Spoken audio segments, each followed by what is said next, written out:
Well, tonight it's my honor and a privilege to introduce our speaker tonight, Dr. James Chestnut. Around the world, in the United States, Australia, France, Norway, Italy, Spain, and the list is growing and growing. His first degree is a Bachelor of Education in Physical Education. His second is a Master's of Science in Exercise Physiology.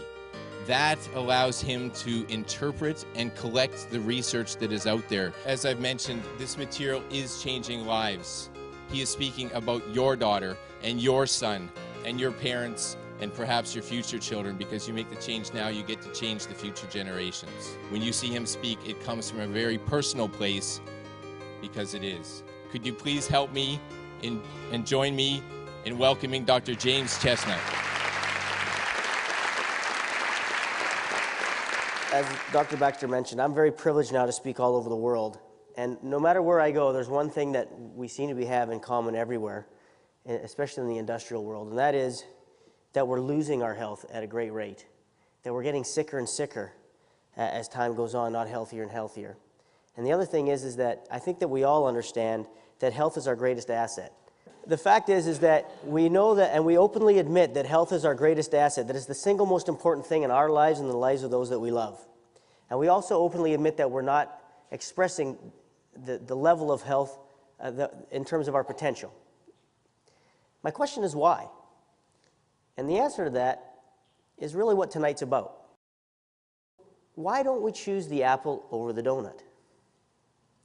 The answer is not because we don't understand that the apple's better for us than the donut. The answer is because we don't really understand the devastation of that donut and the devastation of missing that apple. The answer is really that at a conscious level, we have no idea really of the actual consequences of our choice. We are marketed literally to death, no pun intended. We are marketed to death to believe that our choices don't really have a consequence for us. You don't equate those foods with early death and cancer and diabetes and heart disease and ADHD for your kid and acne and acid reflux and depression and anxiety and Alzheimer's and dementia. You don't equate the donut with that. And you don't equate the apple with significantly reduced risk of all those things and a happier, longer, better life.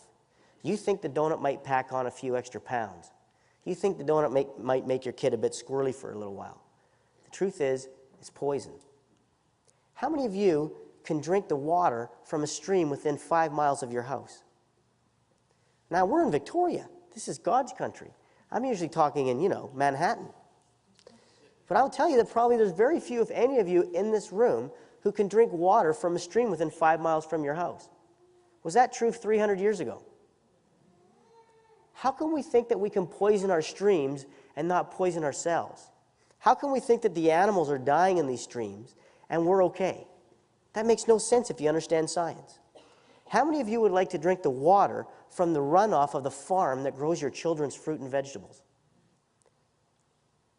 When we can step back and see ourselves through the eyes of a biologist rather than a pathologist, when we can step back and understand that we are the sickest species on earth, there's no other species that comes close to the heart disease, cancer, obesity, diabetes, acid reflux, anxiety, depression, murders, anger, resentment, lack of feeling of belonging.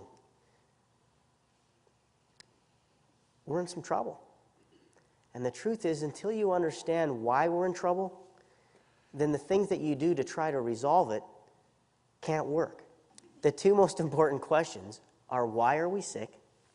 And what do we need to do to get and stay well? Why are we sick? And how do we get well? The truth is, right now, the prevailing belief system about why we are sick is because of bad luck, bad germs, or bad genes.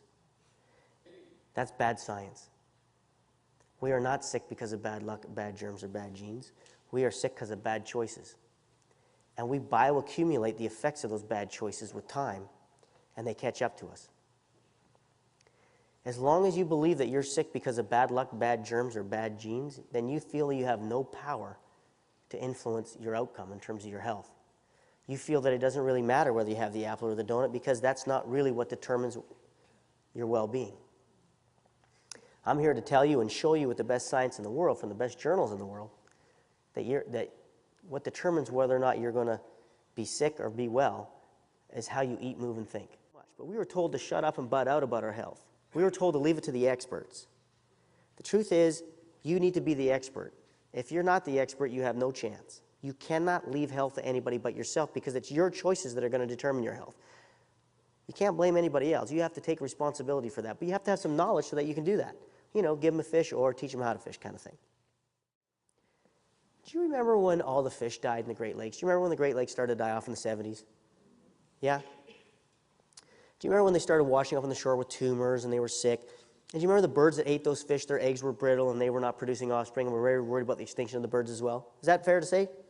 Okay. How many of you think any biologist in their right mind would get up in front of you and say, you know, clearly the problem we have with the fish in the Great Lakes is genes? The reason the fish have cancer and are overweight and diabetic and have all these other issues is because of genes. And so the solution is to dump drugs into the lakes or set up little tiny fish hospitals with little tiny fish tools on the shore of the lake. And when they wash up, we'll try and give them surgery before they're dead. How many of you think that would be logical?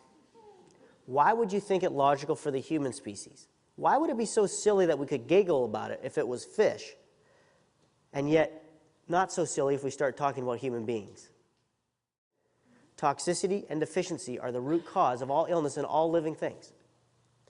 Now, if you have toxicity and deficiency in your life, your body's going to go into a state of adaptation because it wants to survive.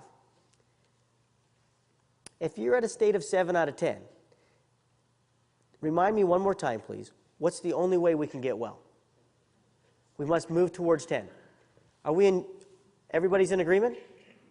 Which does that, drugs or surgery?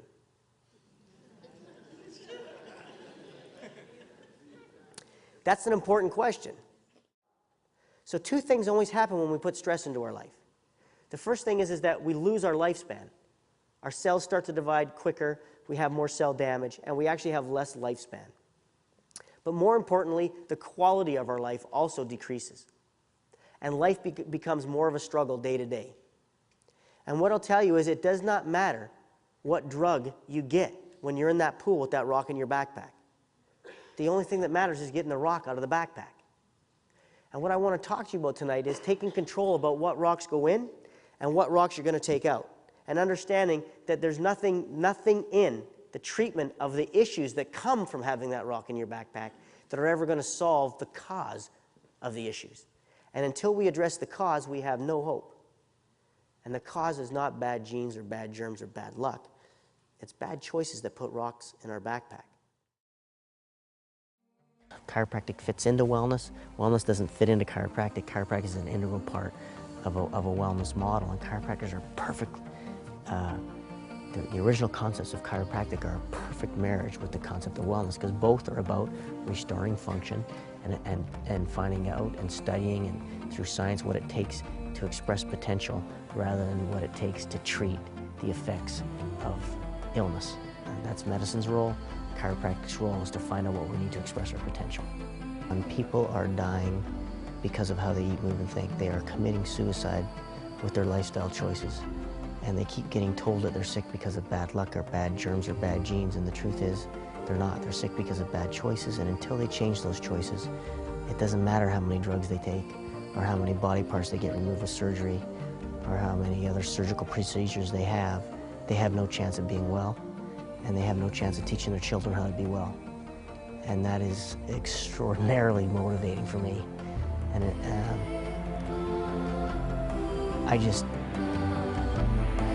I cannot rest until people hear the truth.